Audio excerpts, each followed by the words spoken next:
আজ যখন মেয়েটি এসে বললো বলবো না, অন্তর থেকে আদেশ করলো, তখন আপনা আপনি মাথাটা নিচু হয়ে গেল। সেটা ওর আদেশের কাছে নয়, ওর অন্তরের কাছে। তোমরা আমাকে আদেশ করতে পারতে বৌমা। এ বাড়িতে আপনাকে আদেশ কে করবে বাবা? হ্যাঁ ঠিকই তো, তোমাদের সেই সুযোগ তো আমি কখনো দিইনি।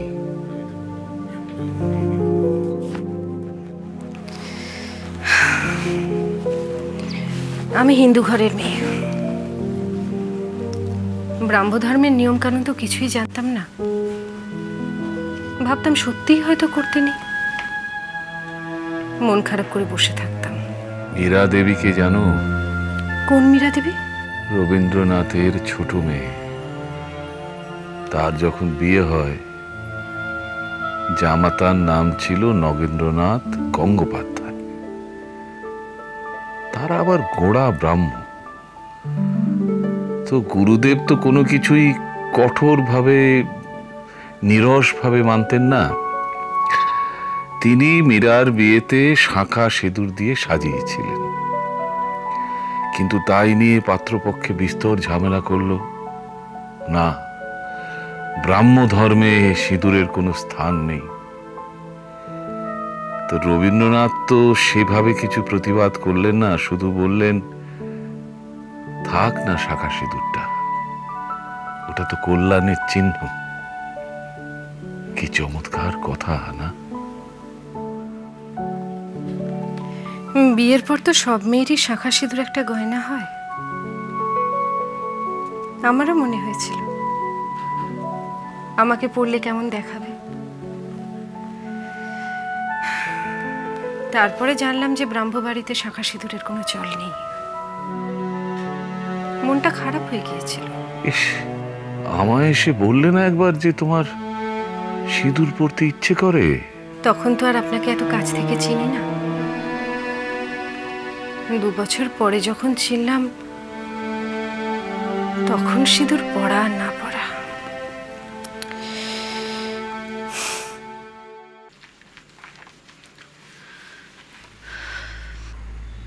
কোনো গোলমাল হয়নি তো? না। আর ওদের বাড়ির লোকজন মানে কোনো দুর্ব্যবহার করেনি তো তোমাদের সাথে? একেবারেই নয়, বরং উল্টোটা। ওদের বেডরুমে অন্য গেস্টরা বসেছিলেন, ভদ্রলোক ওদের সরিয়ে আমাদের সেখানে বসালেন। যাক, আসলে শুনেছিলাম ওর স্বামী ভদ্রলোক খুব রকচটা। সে তো সেই সময় ছিলেন, এখন বরং অনেক ভদ্র, খুবই অমায়িক।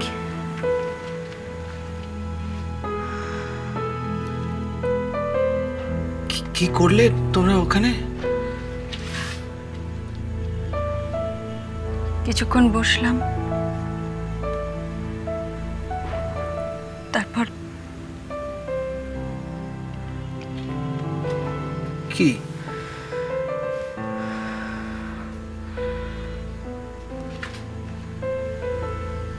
আমার তোমার জন্য বড্ড কষ্ট হচ্ছিল চাঁদ।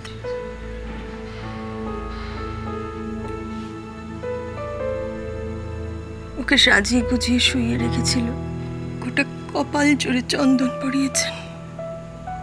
আমার মনে হলো ওর সাজটা বৃথা গেল। তুমি দেখতে পেলে না?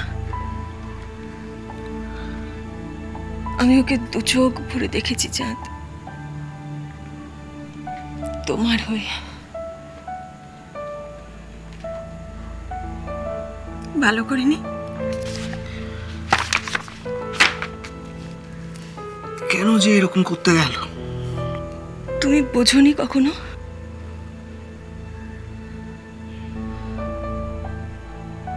সকালেও তো আমার সঙ্গে ফোনে কথা বলেছে। কি বলেছে? না, ব্যক্তিগত কিছু হলে বলতে হবে না। না না, ব্যক্তিগত হাবি যাবি কথা। মানে ও সামাও ধরেই নিয়েছিল যে প্রেমের সম্পর্ক মানে সেটা বিয়েতে গিয়ে শেষ হবে। ও বোধহয় বিয়ে করতে চায়নি চাঁদ। মানে আমায় বলেছিল। তোমায়? একদিন দেখা করেছিল আমার সাথে, বলেছিল ও মনে মনে ওর স্বামীর কাছ থেকে এতটাই সরে এসেছে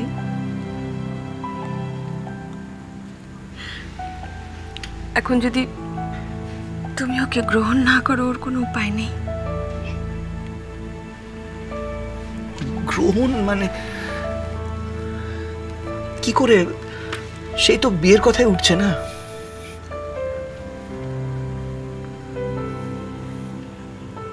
আমি বলেছিলাম যদি সেরকম হয় আমি ডিভোর্স দিয়ে দেবো, কিচ্ছু বলেনি।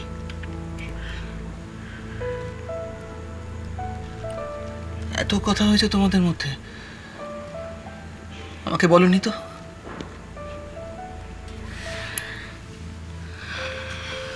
প্রয়োজন মনে হয়নি তখন।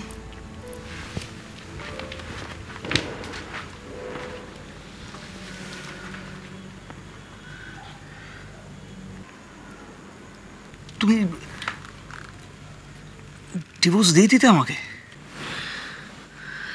যদি জানতাম ও এরকম একটা কাণ্ড করবে নিশ্চয়ই দিয়ে দিতাম। তোমার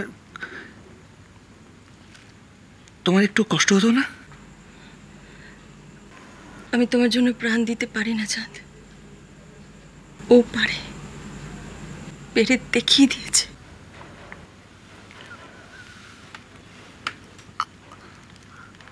আমার জন্য প্রাণ দেবে কেন?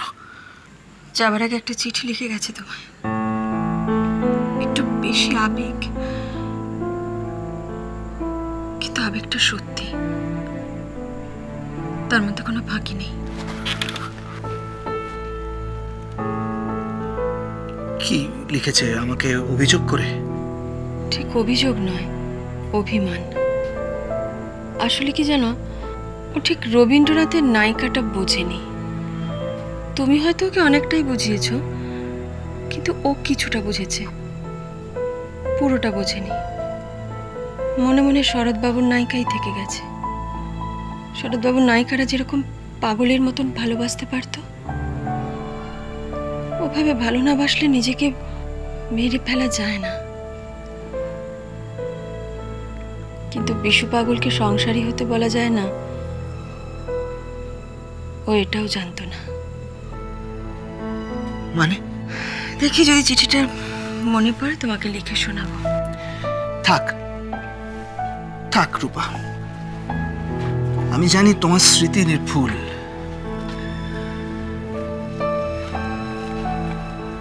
তুমি চাইলে প্রত্যেকটা অক্ষর মুখস্থ বলে দিতে পারবে। রূপা, আমি সকাল থেকে মিতাকে ভুলবার চেষ্টা করছি, পারলে আমাকে হেল্প করো। ধরে নাও তোমার প্রতিশোধ নেওয়া হয়ে গেছে,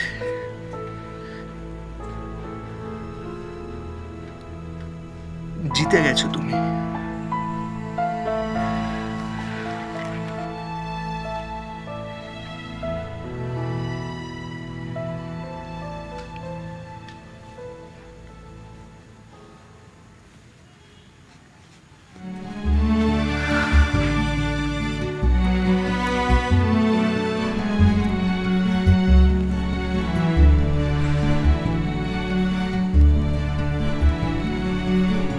Since ours is a national channel, এই অনুষ্ঠানটা আপনার কথা গোটা দেশ শুনবে।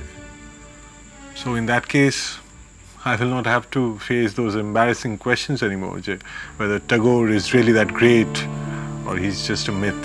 মানে আপনি আমাকে আপনার উকিল নিযুক্ত করতে চান? আমার নয় স্যার,